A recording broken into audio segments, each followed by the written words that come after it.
Ako si Lia. Bago ko pa sabihin ang pangalan ng lugar o ang eksaktong petsa, hayaan niyong sabihin ko na ito ang kwento ng pagkawala, hindi lang ng katahimikan sa bahay, kundi ng isang anak na muntik nang mawala sa akin dahil sa pagtalikod ng isang ama, dahil sa isang babae na hindi namin ina, at dahil sa takot na tinawag naming kulam. Hindi ako taga-telebisyon, hindi ako naghahanap ng kasikatan. Ito ang totoo kong dugo at sarap ng gabi. Ang amoy ng adobo na nailubog sa alikabok ng tindahan. Ang maliit na bintana na palaging nakabukas sa hangin ng Maynila. At ang sigaw ng anak na hindi ko agad naintindihan kung sigaw ng sakit o ng paghingi ng tulong. Trigger warning, may mga bahagi ng kwento na tumatalakay sa karahasan at seryosong problema sa pag-iisip. Manatili hanggang dulo. Kung may kilala kayong mga ganitong kwento, mag-subscribe at i-share, hindi para sa akin, kundi para malaman ng iba na ang anak ang hindi dapat palitan kahit gaano pa kaakit-akit ang malaulap na pangako ng isang maluhong kabit. Ang bahay namin ay tindahan muna bago naging bahay. Dito kami tumubo, ang istante na puno ng delata, ang lumang timba sa tabi ng pinggan, ang higaan ni Anika na palaging may pamampay na unan. Si Romeo ang nagtatakbo ng maliit na konstruksyon at paminsan-minsan ay dinadagdagan ang puhunan ng sari-sari. Ako ang nag-aasikaso ng tindahan, nagbibilang ng resibo, nagpapakain sa mga bata. Darren, ang panganay, ay nag-aaral pa noon at palaban sa mga laro sa kanto. Si Anika, 5 taong gulang noon, laging may mga tanong na nag-uuwi sa amin sa tawa. Nanay, bakit kulay rosas ang mga ulap? At sinasagot ko siya ng maliliit na pagsisinungaling na mukhang totoo sa kanya. Nagsimula ang lahat nang may bagong pag-uwi si Romeo isang gabi na mabango. Hindi sa pawis mula sa trabaho, kundi sa pabango at sa kakaibang pag-aayos ng buhok. May kausap lang ako sa opisina, sabi niya. Nagtakip ako ng palda. Hindi ako nainggit. Noon pa man ay hindi akong mapagmataas. Pero may mga gabi na ang kanyang halahak ay hindi na sumasama sa amin sa mesa. Partner siya ng telepono at ng malamig na mga mensahe. Paglipas ng buwan, dumarami ang mga pera sa lamesa pero sabay ding nababawasan ang kanyang mga salita sa bahay. Si Clarice, siya ang pangalan ng babaeng pumasok sa buhay namin na parang bagyong mabango. Glamorous sa social media na hindi naman namin nakita ng malapitan noon, pero narating niya ang aming tahanan ng may oras ng kape at mga pangakong ayusin ang buhay. Hindi siya nagustuhan ni Darren. Nanay, parang hindi siya tunay, sabi niya minsan, habang pinipigilan ang pintuan para hindi makapasok ang isang babae na may mabigat na hikbi. Ako, pinili kong manahimik. Bawat asawa may sariling kahinaan. Nagpasya akong magtiis dahil iniisip kong makakabuti siya sa amin, pera, kaginhawan, takot sa paghihiwalay.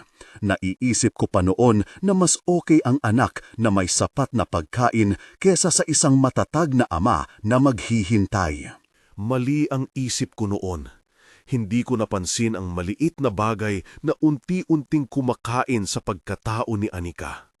Una, mga gabi na hindi na siya makatulog. Nanay, mayroong babae sa kisame na naghihintay sa akin. Bulong niya minsan habang hawak ang diladalang lobo. Inisip kong laruan lang iyon. Pagkatapos, may mga paggigisik siya sa buhok, panay dampi ng mga daliri sa noo at pag-iyak ng walang malinaw na dahilan. Sa esensya, nawalan siya ng hininga na parang tinanggal ng hangin.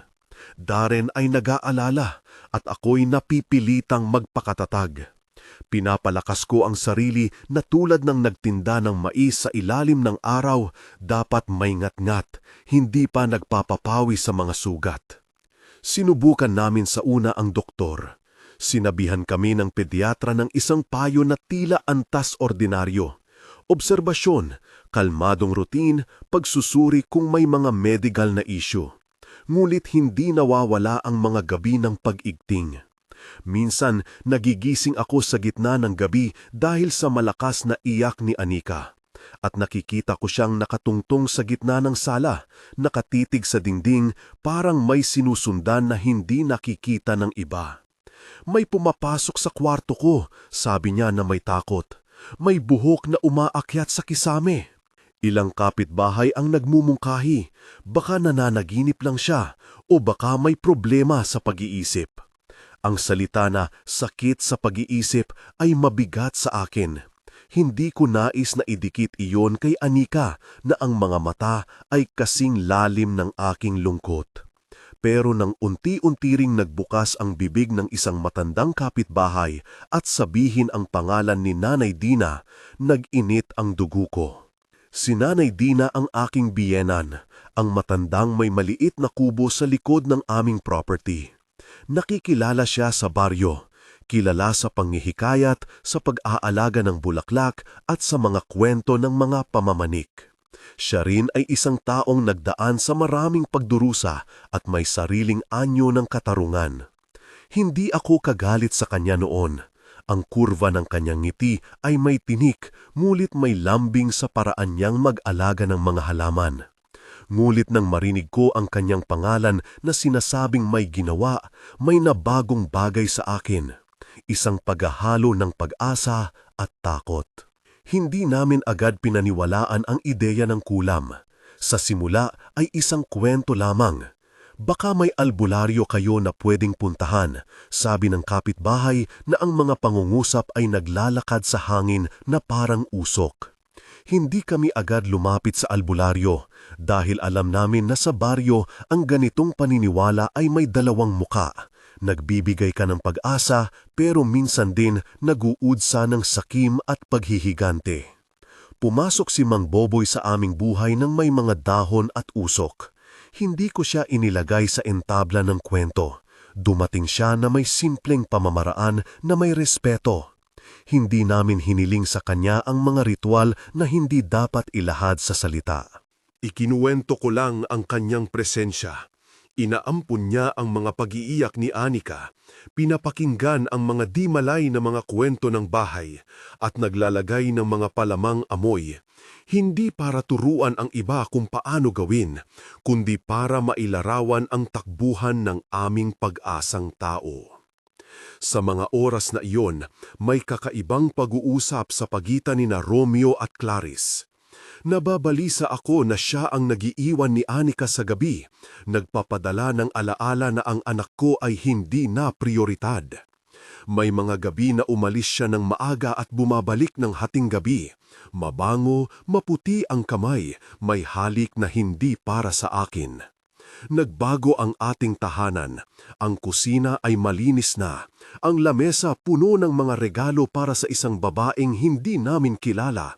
At ang silid ni Anika ay tila napapabayaan dahil mas pinipili ng ama ang oras sa ibang higaan. Isang umaga, sa paglalako ko ng sampagwita sa tabi ng tindahan, narinig ko ang mga tsismis ng malakas. "Bakit hindi mo naalagaan ang anak mo?" tanong ng isa. "Sino ang mas karapat-dapat, si Clarice o ang magkakakapatid?" Tanong na tila simpleng salita, ngulit matalim sa dibdib. Ngulit ako ang nagbabayad ng mga pilak at luha. Nag-uumpisa ang tunay na pagguho nang unti-unting nag-iba si Anika. Minsan siyang maglalakad sa bakuran na may suot na puting damit na hindi ko na bago, lumang damit na itinabi ko noon para sa bisperas ng Pasko. Napapansin ko na kapag suot niya iyon, hindi siya kumikibo tulad ng daddy. May anak na babae na naglalaro sa garden, sabi niya, at tumatawa na para bang may kasama sa hangin. Ang puting damit na iyon ay tumirik sa akin. Para siyang pahiwatig, isang simbolo ng isang bagay na hindi ko maintindihan. Bawat gabi, panay ang pag-igting, at ang amoy ng insenso, hindi natin namang ginagawa iyon, ay parang dumaan sa aming ilong. Minsan, narinig namin ang malakas na sigaw mula sa kwarto ni Anika. "May kumakain sa akin," sabi niya, at hindi ito biro. Tumulak kami ni Darren, binuklat ang pinto at nakita namin siyang nakaluhod, naglalabas ng mga tunog na hindi namin maintindihan. Hindi siya naglalaro, hindi niya ito ginagawa para kunwaring maramdaman. Bumilis ang puso ko at tumakbo ako papalapit, tinangay ang mga maliit na kamay niya sa aking ulo at hinawakan ng magkabit. Anika, bulong ko, nanay niyan, nandito ako. Ngulit hindi lang ako ang nandyan. Ang silid ay malamlam, parang may panlulumong sumusobra sa hangin. Ang mga bagay sa paligid ay parang lumiliit. Dito unang naramdaman ko ang pagkabigo. Kami na mga magulang, kami na mga humahawak ng buhay ng dalawang bata ay hindi nagsisiyasat ng sapat. Sabi ng doktor, sabi ng kapitbahay, sabi ng albularyo, ngulit may kulang palin. Hindi ko alam kung paano nangyari ang sumunod na linggo. Mga malamlam na mata ni Anika na tuminging sa kabit, ang pag-aaway sa pagitan ni Romeo at Clarice na humuhuni sa gabi, at ang katahimikan ng Nanay Dina na may kakaibang hawak sa kamay niya. May mga pagkakataon na nakikita ko ang mga lihim na pag-uusap sa likod ng pintuan. May mga sandali na parang may tinik sa dila ni Romeo, hindi na dahil takot kundi dahil bigong pumili. Isang gabi, may naganap na muntik na hindi namin mapanumbalik. Nagkaroon ng matinding pagtatalo. Tumalon ang mga salitang may tama at sakit. Hindi na ako magpapakatanga, sigaw ni Clarice sa gitna ng sala. Hindi ako tatanggap ng layaw. Si Romeo na dati kong iniisip na lalaki ng desisyon ay nagtangkang magkantiyaw, ngunit ang mga mata niya ay nagiging malamig. Darren ay tumayo at sinubukan na pigilan sila. Si Anika sa kanyang maliit na kamiseta ay tumingin lamang sa gulo na parang hindi niya alam kung saan papasok. Mabilis ang pangyayari. May isang kalabog, ang tunog ng kahoy na natumba, at may isang sumigaw na iyong hindi kailanman makakalimutan. Isang tunog na nagmula sa bibig ng isang bata na nasaktan ng kanyang sariling kamay. Hindi ko sasabihin ang mga detalyeng nagbigay daan sa kamatayan. Hindi ako mananatili sa malamig na ramit ng eksena. Ang mahalaga, nag-isip ang isang bakas na hindi namin inaasahan. Si Clarice ay nahiga sa sahig na parang hindi na makahinga. May kalabog ng mga gamit, ng mga resibong nagkalat, ng mga bangko na natumba. Darren ang una na tumakbo sa tabi niya at tinakpan ang mukha niya habang umiiyak. Si Romeo ay tumigil, mahina ang lakad, at ako ay nagluhod sa harap ni Anika at humawak sa maliit niyang mga pulso na nanginginig. Sino ang tumulong sa'yo? Tanong ko sa kanya na parang hinahanap ang katotohanan mula sa mga labi ng isang bata na ang isip ay gulat at malabo. Ang mga kapitbahay ay tumawag ng pulis. Hindi ko alam kung anong nangyari sa susunod na mga minuto. May pagsisiksikan, may mga tanungang hindi ko sinagot. Ang huling tanong na tumalab sa akin habang humuhubad ang gabi ay hindi kung sino ang pumatay, kundi kung paano kami napunta doon. Sino ang tunay na aswang? Ang babaeng nagbigay ng kaligayahan kay Romeo, ang paniniwala ng isang lola na naghanap ng hustisya, o ang sistema na hindi napansin ang isang batang palihim na nasisira. Pinilit namin na ipaliwanag ang isang aksidente, isang pagkahulog, isang laro na nagkamali. Ngunit ang sigaw ng baryo ay ibang kwento. Aswang, bulong ng isang anak sa tindahan na parang ang salita ay may bigat na hindi mawawala. Hindi ako pabor sa tsismis. Alam ko na binibigyang buhay ang mga kahinaan ang mga pangalang iyon. Ngunit may isang bagay na totoo. Ang aming anak na nagawang magdulot ng trahedya ay hindi dapat sisihin ng lahat. May pagkasira na naguugat sa kanya na higit pa sa panlabas. Tinangay nila si Romeo para tanungin. Dumating ang araw na hindi siya nakauwi ng tahimik. May mga pulis na nagkwento ng mga pag-aaresto. at may mga kapitbahay na nagsasabing para siyang kinakasama ng giliw. Ako, na isang ina, ay nanginig ng walang humihigpit sa dibdib. Naramdaman ko na parang ako ang itinaboy sa gilid ng kwento, isang manunood sa sariling buhay. Si Darren ay tahimik at sunod-sunod ang mga palad niya. "Nanay," sabi niya, "huwag tayong mawalan ng pag-asa kay Anika." Inilagay nila si Anika sa isang maliit na kwarto sa ospital at sinabing kailangan ng obserbasyon. Doon ko unang nakita ang kanyang pagod na mukha, ang paglabas ng lamig sa kanyang mga mata na para bang may ibang nilalang na nagmamasid sa loob. Hindi ko hugutin ang katahimikan na kumalat sa pagitan namin. Ang doktor na may mahinahong boses ay nagbigay ng maikling paliwanag. Kailangan niya ng seryosong pagsusuri sa kondisyon ng kanyang pag-iisip. Kailangan ng therapy, kailangan ng oras. "Huwag ninyong isipin na wala kaming ginawa, naghanap kami ng paraan."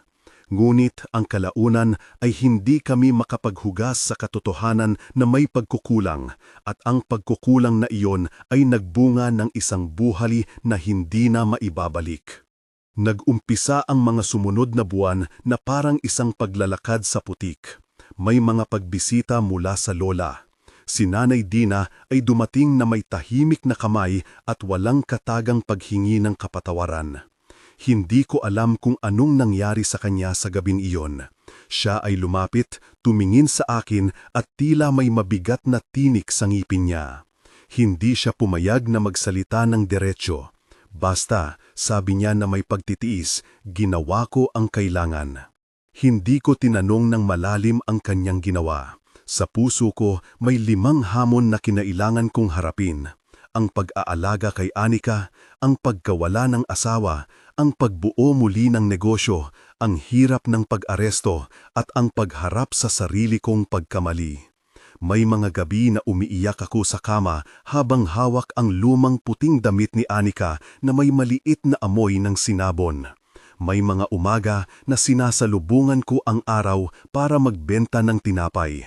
At may mga oras na pumapatak na luha sa kahon ng resibo. Hindi ko ninanais na gawing alamat ang nangyari. Hindi ko rin dapat itulak ang paghatol sa lola na may sugatang puso. Ang nangyari ay isang serye ng pagpili at pagkakulang. Si Romeo ay pumili, si Clarice ay pumili, ako ay pumili na magtiis at ang aming anak ay napahamak sa gitna. Ang boses ko ngayon ay hindi naghahanap ng kaparusahan lamang, naghahanap ito ng pag-asa, ng isang paraan para hindi na maulit. Nag-uwi ako ng Anika mula sa ospital na may mga rekomendasyon, therapy, stability, love. Hindi ito simpleng listahan, ito ay pangako. Hinawakan ko ang maliit niyang kamay at sinabi, "Hindi kita papabayaan." Hindi ko maibabalik ang oras, ngunit maibabalik ko ang araw-araw na maliit na bagay. Pagkain ng tama, kwentuhan bago matulog, paglalakad sa hardin na puno ng mga bulaklak, ang lugar na minsang pinaglaruan niya na parang mundo. Dito ko muling itinuturo ang mga salita, "Nanay, Darren, mahal." Dito ko muling pinipilit ang kanyang tawa. May mga pag-ikot ng politika sa baryo. May mga kumalat ng pag-ayos, may mga kumalat na kwento tungkol sa Nanay Dina. Ngunit ang nakabalot sa aking dibdib ay ang katotohanang ang mga bata ang nagdurusa kapag ang mga matatanda ay naghahati. Ang mga magulang na nag-iwan ng anak para sa aliw, ang mga mangingibig na dumating na may kasamang kaguluhan, ang mga matandang naghahangad ng hustisya na nagiging makapangyarihan sa paraan na hindi natin kayang sukatin. Lahat ng ito ay nagresulta sa isang bata na halos mawala. Hindi ako natatapos sa galit na walang hanggan. Ako'y nagsisi. Hindi palasak ang pait na iyon, kundi isang malalim na pasya. Hindi ko hahayaang bumalik ang lumang ugali. Ako ang magbabantay sa anak ko. Ako ang maglalagay ng pinto sa gabi at magpapanatili ng kwentuhan sa mesa. Hindi ako magpapabaya muli sa mga maliit na palatandaan na una kong binuksan ang mata para makita. Ang hustisya, kung mayroon man, ay kailangan ding may puso. Hindi ko hinahangad na humantong sa pagbigay sala sa sinuman nang walang proseso. Ang nais ko ay ang pagbabago ng puso ng mga magulang na tila nakakalimot. May mga umaga na naiisip ko ang puting damit at hindi ko alam kung sino ang aswang noon. Ngayon, alam ko na ang tunay na aswang ay hindi isang nilalang na sumisipsip ng dugo sa gabi. Ang aswang ay ang pagtalikod sa responsibilidad. Ang aswang ay ang pagpili ng luho kaysa sa tinig ng isang bata. Kung matututuhan ng sinuman sa aking kwento, sana ito ay ang pagbabantay sa halip na pagbebenta ng kaginhawaan, ang pagpili sa maliliit na pangako kaysa sa malalaking kasalanan. Hindi matatapos ang sugat ng mabilis. May mga araw na nag-aalulol pa rin ang takot na maulit. Ngunit may umagang sumikat na mas maliwanag dahil pinili kong yakapin ang aking anak ng buong puso. Huwag ninyong sayangin ang oras. Ang oras na iyon ay hindi na babalik. Ang bata ay hindi dapat palitan. Siya ay dapat pagyamanin. Ang kwento namin ay hindi tungkol lamang kay Clarice, ni kay Romeo, ni kay Nanay Dina. Ito ay tungkol sa atin, sa ating kakayahan na maging magulang na handang magsakripisyo, handang magbago kapag tayo ay nagkamali. Ito ang aking paalala. Kapag may maliit na iyak, huwag ninyong isipin na iyon ay maliit lang. Dumako ito sa puso at doon nagugat ang lahat ng dapat nating ayusin. Hindi pa dito nagtatapos ang aming pagkukumpuni. May mga proseso pa ng paglilinis ng pangalan. May mga araw ng therapy na naghintay. At may mahabang pag-asa na kailangan itanim sa lupa ng aming tahanan. Ngulit may isang bagay na malinaw. Hindi kami susuko. Ngayon, hawak ko si Anika habang naglalakad kami sa aming hardin. Ang mga bulaklak ay sumasaya sa hangin at may bagong amoy ng lupa. Sa isang sulok, may nalaglag na piraso ng puting tela na dati niyang damit. Pinulot ko ito at inilagay sa aking bulsa, tandaan ng pag-ibig, hindi ng trahedya. Pinapansin ko ang mga maliliit niyang ngiti habang nagpapakita ako ng isang kanta. Nanay, bulong niya, pwede nating itanim ulit ang rosas? Oo, sagot ko. Itatanim natin ang pinakamagandang rosas. Hindi ko kayo bibiguin, anak. Hindi na muling papalitan ang pagmamahal ko sa iyo ng kahit ano paman. Hinugot ko ang buto ng rosas mula sa lumang paso at ibinungkal ang lupa sa tabi ng maliit na bakod. Hawak si Anika sa isang kamay, hawak ko ang maliit na pala sa kabilang kamay at sabay kaming naghukay ng butas na sapat lamang para sa dalawang kamay ng lupa. Ang araw ay hindi mainit, parang nasa atin ang isang araw na may ngaat at mabait. Dito, sabi ko, tinuro ang butas. Itanim natin ng dahan-dahan. Nanay, mahina niyang boses. May kakaibang tibok sa mga salita niya mula nang umuwi siya. Parang sinusukat muna ang bawat pantig bago ilabas para siguradong hindi niya masasaktan ang iba. Pinilit kong ngumiti ng malaki para sa kanya. Hawakan mo ang bulaklak at ikaw ang unang magdidilig mamaya. Sinubukan naming gawing ritual ang mga simpleng bagay. Bawat gabi may kwentuhan. Hindi palakihan ang mga kwento, nulit may wala sa oras na pagpapatibay. Mga pangungusap na inuulit ko ng may kabuuan. Nandito ako, hindi ka nag-isa, mahal kita. Hindi instant ang pagbabago, nulit may mga maliit na tagumpay. Isang gabi na hindi siya natatakot sa dungaw ng buwan. Isang umaga na kumain siya ng buong plato. Isang hapon na tumawa, maikliman, parang kandila, ngunit nagbigay liwanag sa aking dibdib. May mga tao sa baryo na matiyagang nagmamasid. Ang ilan ay lumapit na may mahigpit na ngiti at sabing, "Ang bata pala iyon." May iba namang umiwas pa rin, mga tingin na may pinaghalong pag-alinungan at takot. Hindi ko pinilit ang sinuman na baguhin ang isip. Ang kaya kong gawin ay ipakita sa pamamagitan ng 4 na magkakasunod na gabi ng tahimik na pag-aalaga na ang tahanan namin ay naglalaman ng isa pang gumigising. Pagtitiwala. Sumama si Clarice ng malimit sa simula. Nagdala siya ng mga simpleng laruang gawa sa tela at naglaro ng tahimik sa gilid ng sala habang kami ay mag-ina. Si Romeo sa kabilang banda, tahimik naman at malayo. Dumaan siya ng ilang beses, nag-iwan ng mga kahon ng pagkain at mga kabit na paumanin na halos hindi makatawagan bilang salita. Minsan, nakikita ko siyang tumitig sa bakuran, nag-iisip kung pupunta ba o kung darating na may bitbit na pagbabago. Alam ko ang bigat sa dibdib niya. Alam ko rin ang mga sandaling iyon sa anyang mga mata na nagsasalaysay ng 2 tao na parehong nagkamali. Hindi madaling makipagsapalar sa pagbabalik. Pumunta ako sa isang session ng therapy para sa mga magulang na sumasailang sa mga pagpakagulo ng pamilya. Hindi ito isang tagog ng paghuhusga. Ito ay isang silid na puno ng mga boses na nag-aalinungan ngunit sabay-sabay naglalakbay patungo sa isang bagong pagsubok. May isang babae na nagkwento ng pagkamatay at nakitang parang nauwi sa bukas daan at sa kanya nakita ko ang refleksyon ng sarili kong mukha. May mga payo, may mga praktikal na paraan. Gawing malinaw ang rutina, magtakda ng oras ng pagkain at oras ng laro, gumamit ng mga pangungusap na may katuparan.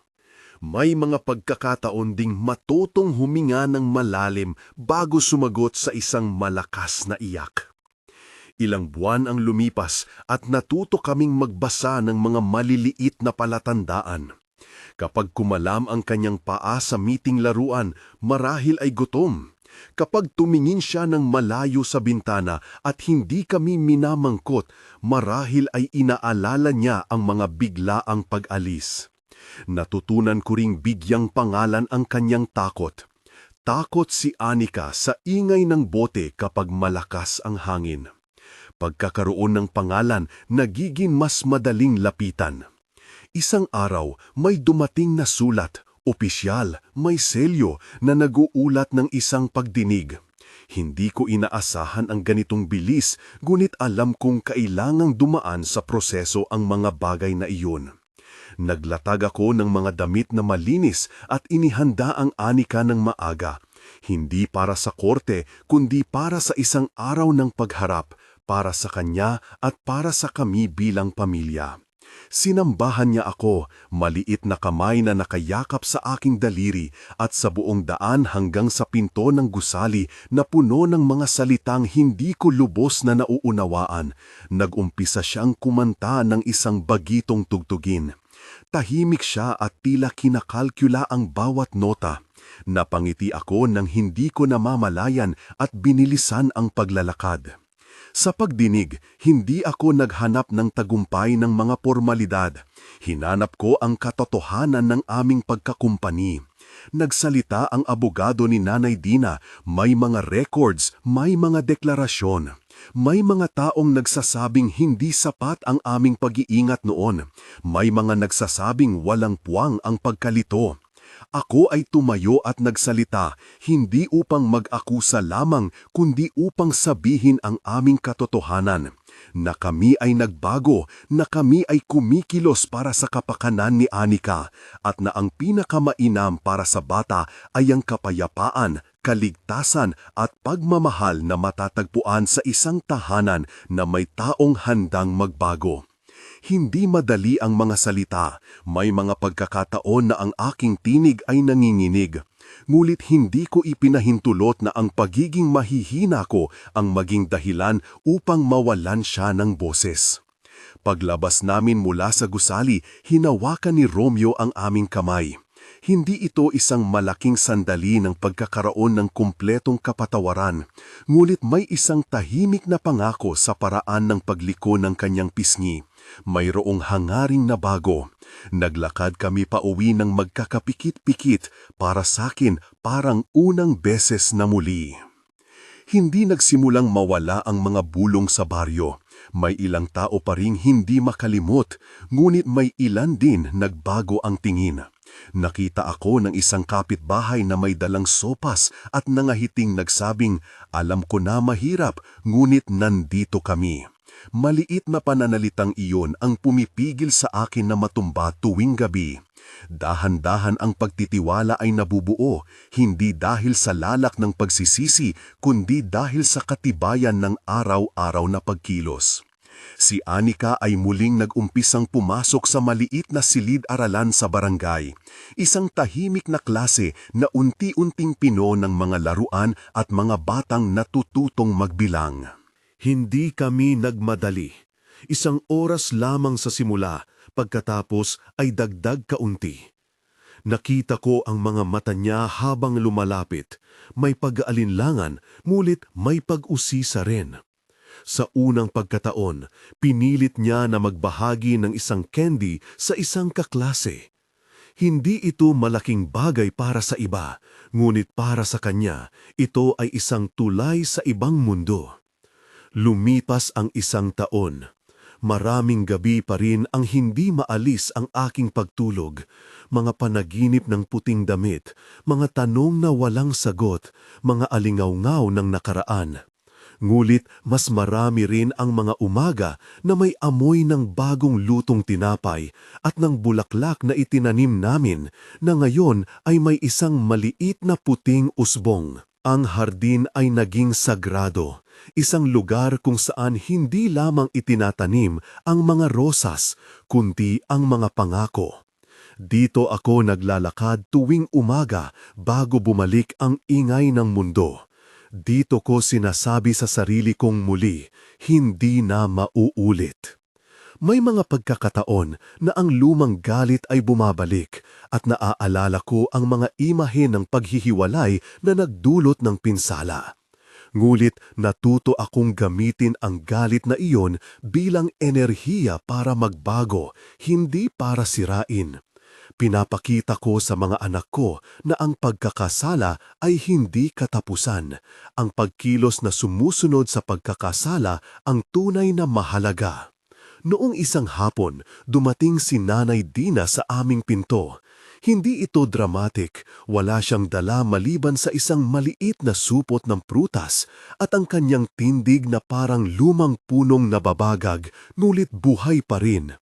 Tumayo siya sa harap namin at ako agad ang isang sandali ng katahimikan. Hindi ako sumigaw, hindi ko rin siya niyakap agad.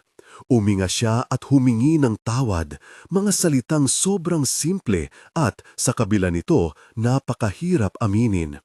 Umiyak siya ng may tunog na parang taong nagbubos ng maraming taon ng pag-iimbak.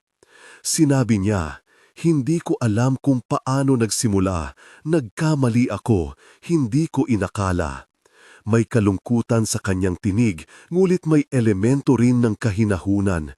Hindi na siya ang babaeng nagpapasari para sa pansariling aliw. Hindi ako agad nagdudulot ng kapatawaran, hindi iyon ang layunin ko noon. Ang layunin ko ay protektahan ang anak. Ngunit sa pagtingin sa kanya, nakita ko ang taong nasaktan din ng buhay, isang tao na kailangang magbayad sa kanyang mga ginawa at humarap sa kanyang sariling pagkasira. Nagpasya kaming magkaroon ng maikling pag-uusap na may dalang profesional. Hindi namin ipinabayaang mag-isa ang mga emosyon. Humiling kami ng isang mediator para maglatag ng limitasyon at pagkakataon. Ang hangarin ay malinaw, ipakaluhod ang responsibilidad ni Nanay Dina sa paraang hindi babalik ang lumang kasalanan. May mga kondisyonal na pagbisita, may pangangailangan ng counseling at ang pag-areglo ng mga pinansyal na suporta para sa therapy ni Anika. Hindi ito perpektong hustisya. Ito ay bahagi ng proseso ng pag-aayos, hindi pagwawaglit, kundi pagbabalik loob sa katotohanan na ang bata ang nasa unahan. Hindi madaling gawin ang lahat ng ito. Minsan ay may mga gabi na umusal ako at nagnanais na magtapon ng checklista na wala ng ibang maalala kundi ang dati. Ngunit may iba namang gabi na tila bumabalik lahat sa lugar. Si Anika na tumatawa habang naglalaro ng taguan sa loob ng bahay. Si Clarice na nagluluto ng simpleng ulam para sa amin. Si Romeo na tahimik ngunit may mga sandaling humihinga ng malalim at nangiti sa kanya. Ang pag-asa ay hindi palagi yan, ngunit nangyayari. Isang umaga, habang dinidilig ni Anika ang kanyang maliit na palayok ng mga damo, sumilay ang isang lumang kaibigan ng aming pamilya, si Mang Elias, ang lalaking nagtutustos ng gulay sa palengke. Dumating siya na may dalang mga batang gulay at isang malambing na ngiti. Napansin ko, sabi niya, na hindi lang iyan basta hardin, may buhay na dumarami. Pinahawak niya ang isang bungkos ng dahon kay Anika at sinabi, "Ito ang mga damo ng baboy, madali palangguhin at masarap sa sopas. Gusto mo subukang magtanim?" Tumango si Anika ng may malaking sigla na hindi ko akalain na muling magiging bahagi ng kanya. Nakita ko ang liwanag sa kanyang mata, hindi eksaherado, hindi pa dramatiko, isang tahimik na pag-usisa. At doon, sa gitna ng aming maliit na bakuran, nagsimula kaming magtanim ng higit pa sa rosas. Nagplano kami ng isang maliit na gulayan, may mga buto ng kamatis, talong at luya. Ang mga bagay na iyon ay parang mga muntin pangako, simple, pang-araw-araw, nahahantong sa mas malaking pagbabago. Habang ang araw ay nagtatapos at ang anino ng mga puno ay lumalapit sa aming bakuran, pinaupo ko si Anika sa hagdan. Mahigpit ko siyang hinalikan sa noo at sa sandaling iyon ay naiisip ko ang lahat. Ang sakit, ang pag-aalsa, ang araw-araw na pagpili na magmahal.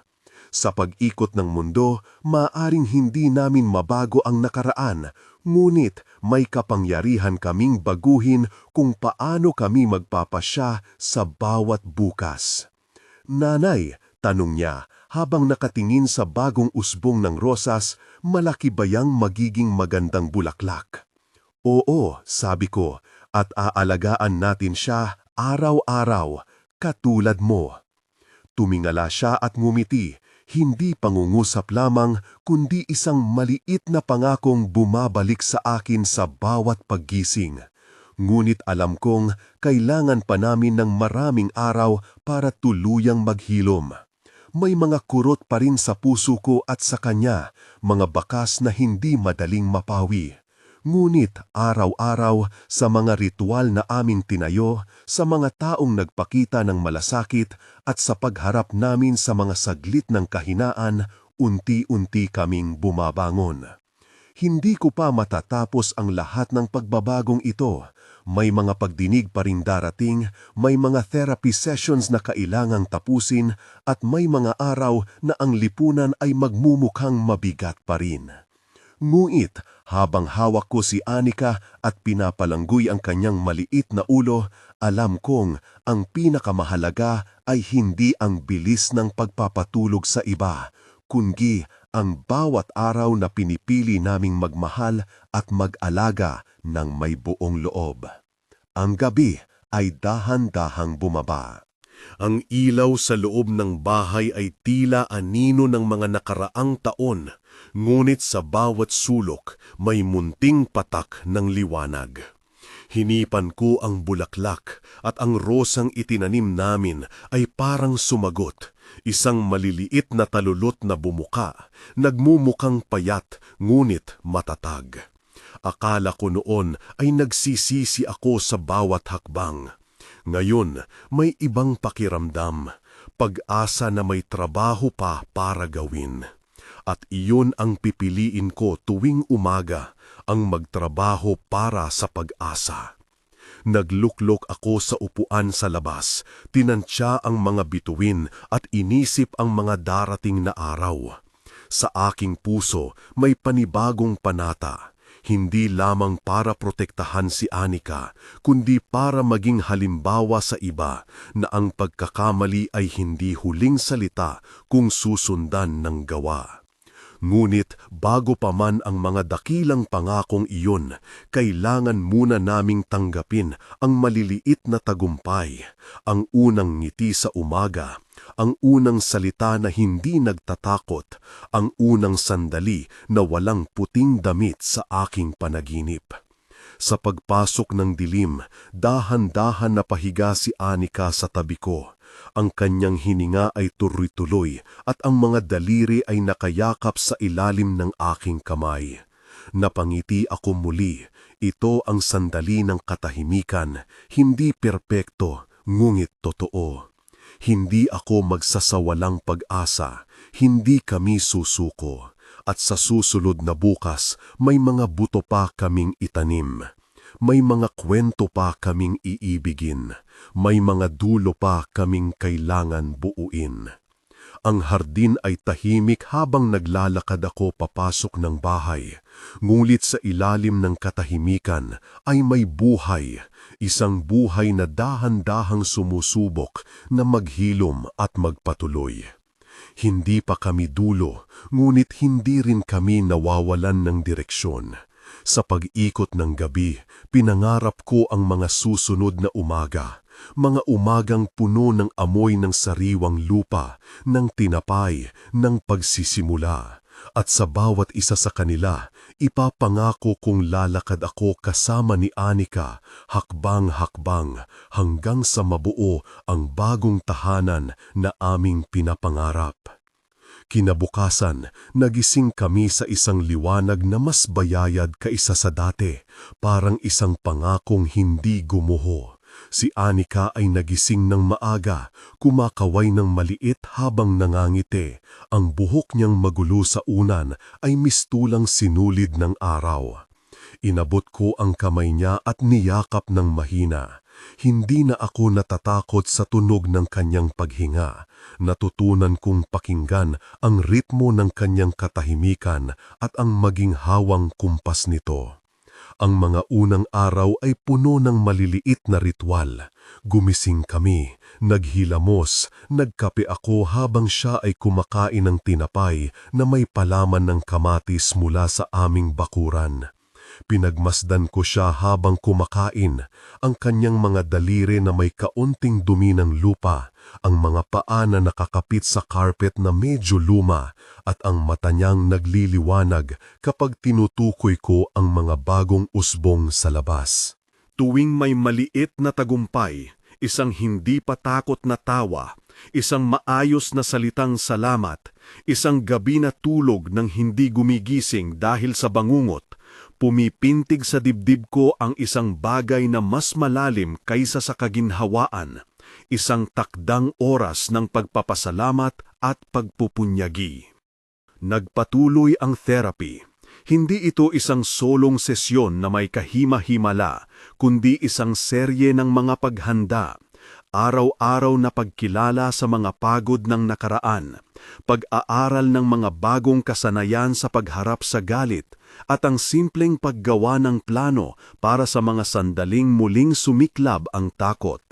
Sa tanggapan ng aming therapist, si Ma'am Clara, natutunan kong maglista ng mga triggers at gumawa ng kalma kit, mga bagay na makakatulong sa akin at kay Anika kapag sumiklab ang mga alaala. Isang lumang laruan ni Anika, isang maliit na bote ng lavender, papel at lapis para sa pagdidrawing, at ang aming listahan ng mga pangungusap na mag-aalala at magpapawi. Ako ay narito. Ligtas kami ngayon. Maghihilom kami ng sabay. Hindi ito mabilis, sabi ni Ma'am Clara minsan, habang sinusulat ko ang mga salita sa isang moleskin notebook. Ang paghilom ay gawaing paulit-ulit, minsan 2 hakbang paatras bago makausad ng isa. Pero bawat araw na pinipili mong bumangon at harapin ang anak mo, bawat sandali na hindi mo pinalitan ng galit ng pag-iyak ay progreso. May mga sandali pa ring napamamangha ako sa paraan ng mundo na kumikilos. Ang kapitbahay na si Aling Rosa na nagdadala ng sopas ng walang dahilan kundi dahil naitanong naman niya kanina kung okay ba kayo. Ang misteryosong lalaki na nag-aalay ng isang supot ng patatas mula sa palengke na hindi ko kilala ngunit umiiling ng koonte at nagsabing, "Mula sa hardin ko, masarap ito sa ginisang gulay." Ang mga munting kabutihang iyon na dati ay hindi ko napapansin, ngayon ay nagiging mga piraso ng isang bagong tela na pinagtatahi ni Anika. May mga araw ring parang malamig na pag-ulan ang dumadampi sa amin. Isang umaga, tumawag ang school nurse ni Anika dahil siya raw ay nagpakita ng takot sa isang laro, hindi kumain ng maayos at iniyak sa gitna ng klase nang may biglaang takot na mawalan ako. Nahihiya ako, ngunit nagpasalamat din. Pinayagan ako ng guro na pumasok sandali at habang hawak ko ang kamay ni Anika sa loob ng silid-aralan, nakita kong may mga mata ng mga magulang na nag-aalala at nagtataka. May mga bulong-bulong, ngunit may mga ding pagtingin din na puno ng pakikiramay. Hindi lahat ng tao ay magtatakan. May ilan na titigil, magpapalapit at magmumungkahi ng tulong. "Ano ang nangyari?" tanong ng guro ni Anika. "Natakot lang siya, miss. Parang may mga alaala na bumabalik kapag maraming tao sa paligid."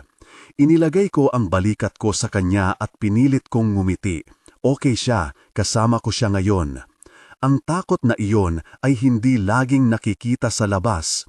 Minsan ito ay dumudurog sa loob, isang mabigat na daing na hindi maipaliwanag. Pero natutunan kong magsabi ng totoo. May mga araw na mahirap, pero magtatahak kami. Hindi kami perpekto, pero sumusubok kami. At sa bawat pagtatapat na ito, may mga taong nagsasabi, "Tayo rin dumaan dyan, at kaya ninyo yan." Isang linggo bago ang inaasahang pagdinig, tinawag ako para sa isang pag-uusap sa tanggapan ng social services, isang kaluluwaang dokumentadong bahagi ng aming proseso. Hindi ko inasahan ang hawak ng notisya na may linya ng petsa at oras na parang palaso na magpapabago ng araw. Gabay ko ang notebook na puno ng mga tala, mga pahina ng therapy, listahan ng mga nagpakita ng suporta, larawan ng hardin at ilang liham mula sa guro ni Anika na nagsasabing ang anak ay nagpapakita ng pagsulong at katatagan. Bawat piraso ng ebidensya ay parang bato sa timbangan. Hindi ito kompleto, ngunit ipinapakita nito ang direksyon. Sa aming pagpasok sa gusali ng korte, may lamig sa hangin na hindi lang dahil sa aircon. May mga pamilyang dumarating na may iba't ibang kulay ng pag-asa at panakot. May ilan na tahimik, may ilan na nauupos ang mga mata. Umupo kami sa isang maliit na waiting room. Hinawakan ko ang kamay ni Anika ng mahigpit na parang ang kanyang init ang kailangan kong ipanghawak sa akin. "Alam mo anak," bulong ko, "magiging maayos. Kung sakali mang may malupit na salita, aalanganin lang tayo ng sandaling iyon. Hindi natin ito babayaran ng galit." Lumapit ang aming abogada, isang babae na may mahinahong ngiti at mga matang napapanatag. "Mayroon silang mga tanong," sabi niya, "ngunit ang pinakamahalaga, dinala niyo si Anika ng ligtas dito. Dumarating kayo sa therapy at may mga taong sumusubaybay. Iyan ang standard nila ngayon." Pagpasok namin sa silid, ang hukom ay isang babaeng may mukha na nagpapakita ng pagod ngulit may kapangyarihan. Hindi siya malupit, ang kanyang boses ay neutral. May presenteng kinatawan mula sa social worker at may isang lalaki na tila litaw na kasapi ng komunidad na nagbigay ng testamento tungkol sa aming kasipagan. Sa aming pagpasok sa silid ng korte, may lamig sa hangin na hindi lang dahil sa aircon. May mga pamilyang dumarating na may iba't ibang kulay ng pag-asa at panakot. May ilan na tahimik, may ilan na nauupos ang mga mata. Umupo kami sa isang maliit na waiting room. Hinawakan ko ang kamay ni Anika ng mahigpit na parang ang kanyang init ang kailangan kong ipanghawak sa akin. Alam mo anak, bulong ko, magiging maayos. Kung sakali mang may malupit na salita, aalanganin lang tayo ng sandaling iyon. Hindi natin ito babayaran ng galit. Lumapit ang aming abogada, isang babae na may mahinahong ngiti at mga matang napapanatag.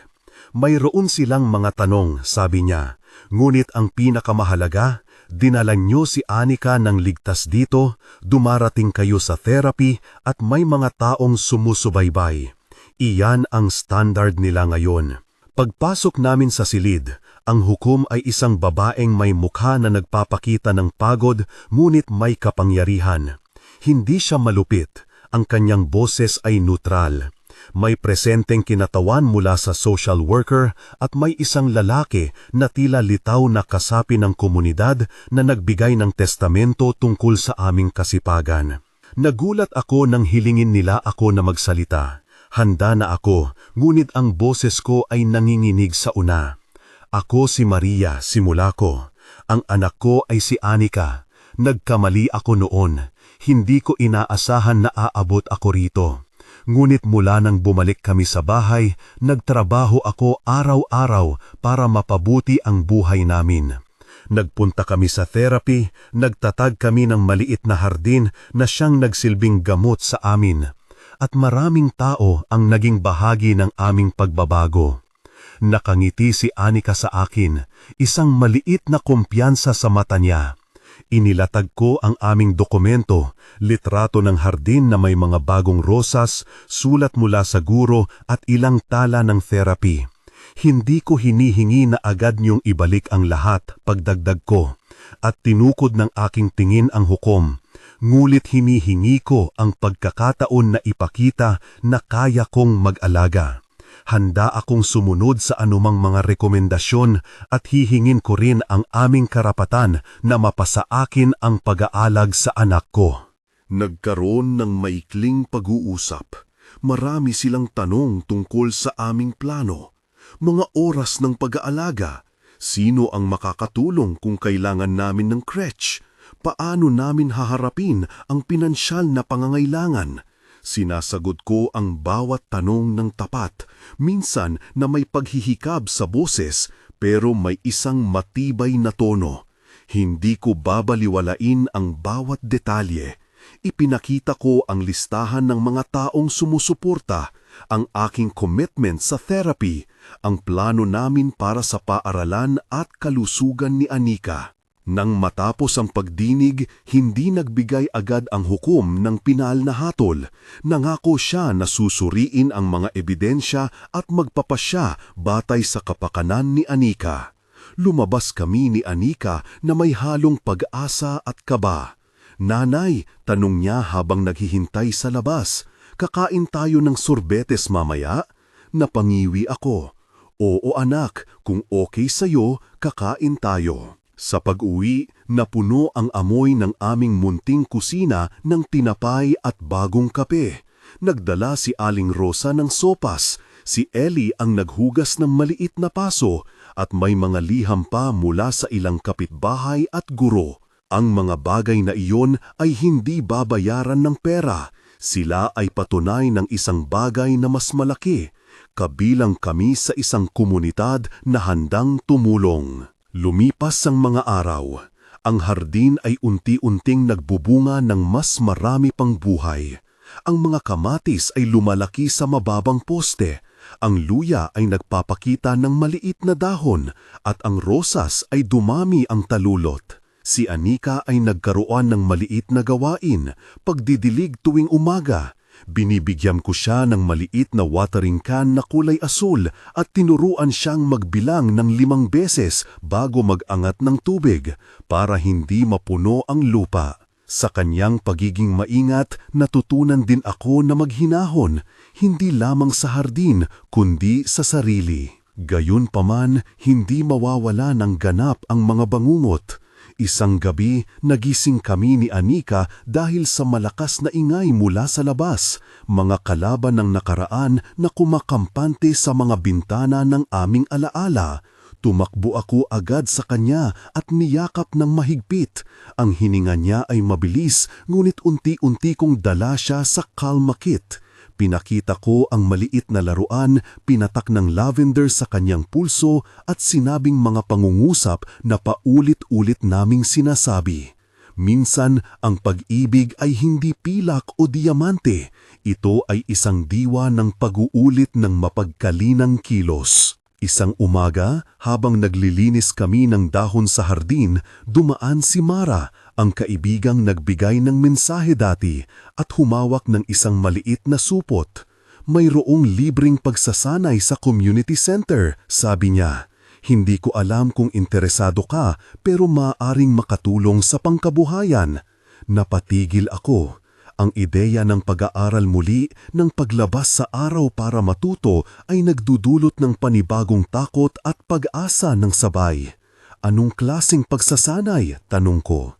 Pagtatayo ng mga simpleng bagay, gardening at paghanda ng pagkain, maliit na entrepreneurship, marami nang nakinabang. Napangiti ako sa pag-iisip. Sabihin mo sa akin kailan, sagot ko. Sumama ako sa programa. Hindi dahil pangakong malaki ang kita, kundi dahil sa isang bagay na mas tapat.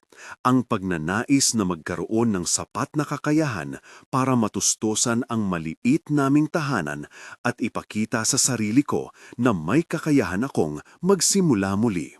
Sa bawat sesyon, natutunan ko ang mga teknik sa pag-iingat ng pananim, pag-preserve ng gulay at pag-aayos ng maliit na stall. Para sa palengke, nagtagpo-tagpo ang kaalaman na dati ay natutunan sa bahay at ang bagong teorya sa harap ko. Parang paglalakbay na bumabalik sa mga ugat ko at sabay nagbubukas ng bagong pinto. Habang lumalalim ang aming ugnayan ni Anika, dumating din ang isang araw ng sorpresa. Isang maliit na liham na may selyo mula sa korte. Humawak ako ng may nanginginig na mga daliri. Binasa ko ito ng malakas.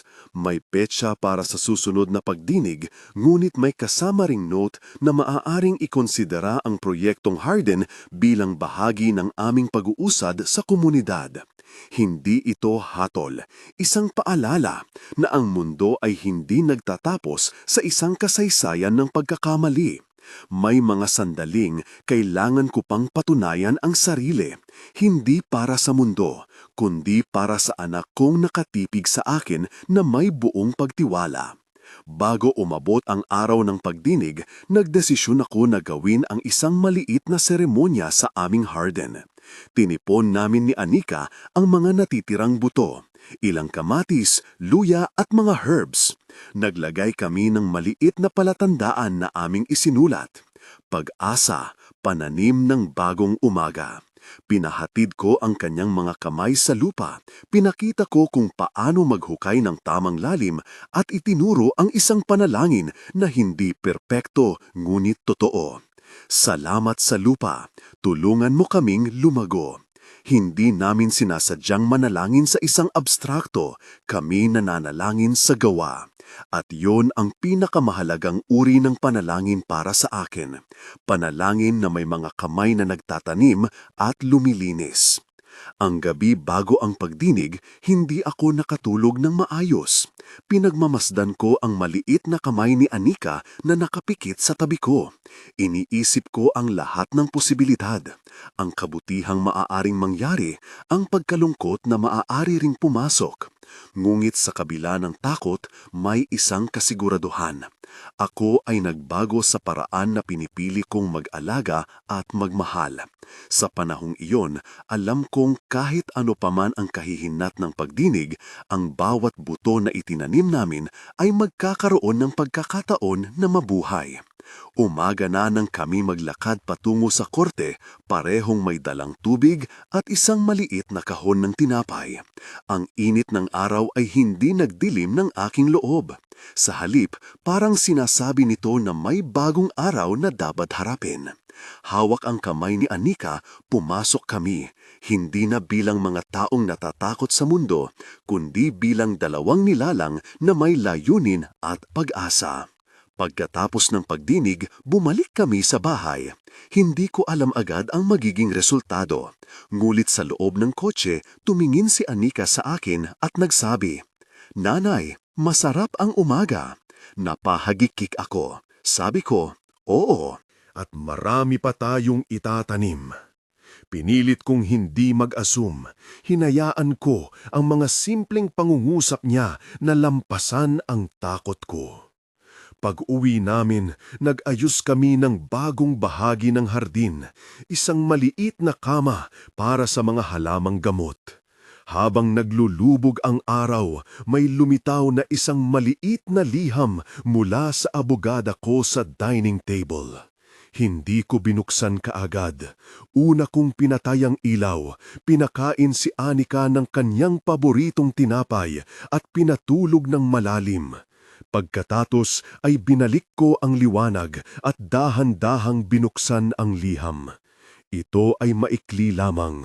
May sulat mula sa hukom na nagsasabing may interesang patotoo at na nais nilang bigyan ng monitoring period na may mas maluwag na schedule, sabayan ng mga kondisyon na kasama na ang aktibong partisipasyon sa therapy at community program. Hindi pa ito ganap na pagbalik ng lahat, ngunit ito ay higit pa sa aking inaasahan. Ang puso ko ay kumatok ng malakas, hindi ko napigilan ang luha. Tumayo ako at lumabas sa hardin. Ang hangin ay malamig sa balat ng aking mga kamay. Hawak ko ang isang piraso ng lupa at dahan-dahang nilantad ang mga buto, isang simbolo ng bagong panahon. Inangat ko ang aking mukha sa madilim na kalangitan at nagsalita ng tahimik. Salamat. Hindi perpekto ang aking pag-amin, hindi ako isang santo. Ngunit doon, sa ilalim ng mga bituin na hindi ganap na maliwanag, may isang maliit na kapayapaan. Alam ko na marami pang buwan ng trabaho ang darating, ngunit may isang bagong linya sa aming kwento. Isang pagkakataon. Pag-uwi ko sa bahay, tinulungan ako ni Anika magtanim ng ilang basil sa bagong kama. May mga paunang takot pa rin, ngunit ang kaniyang mga kamay ay malinanas ng dahan-dahan sa aking mga daliri. Habang inilalagay namin ang mga halamang gamot sa lupa, nag-iisip ako kung anong mga kwento ang mai-eksperyensya ng mga dahon sa hinaharap, kung kanino sila lulutuin, kung anong lasa ng tinapay ang sasama sa kanila. Napangiti ako. Sa simple at tahimik na paraan, itinuloy namin ang aming araw-araw na gawain. Hindi pa tapos ang laban, may mga pagdinig pa, may mga taong dapat pang pagtiwala kami at marami pa ring gabi na hihilingin namin ang lakas. Ngulit sa pag-ikot ng araw at pag-usbong ng aming hardin, may isang katotohanan na hindi na mababago. Piliin namin ang magtanim. Piliin namin ang manatili. At sa pagpasok ng susunod na umaga, may bagong tala sa aming maliit na diaryo. Isang petsa para sa isang community fair kung saan plano naming magbenta ng mga gulay at magbahagi ng aming kwento. Isang maliit na hakbang sa isang bagong mundo, ngunit sapat na para palakasin ang loob ko.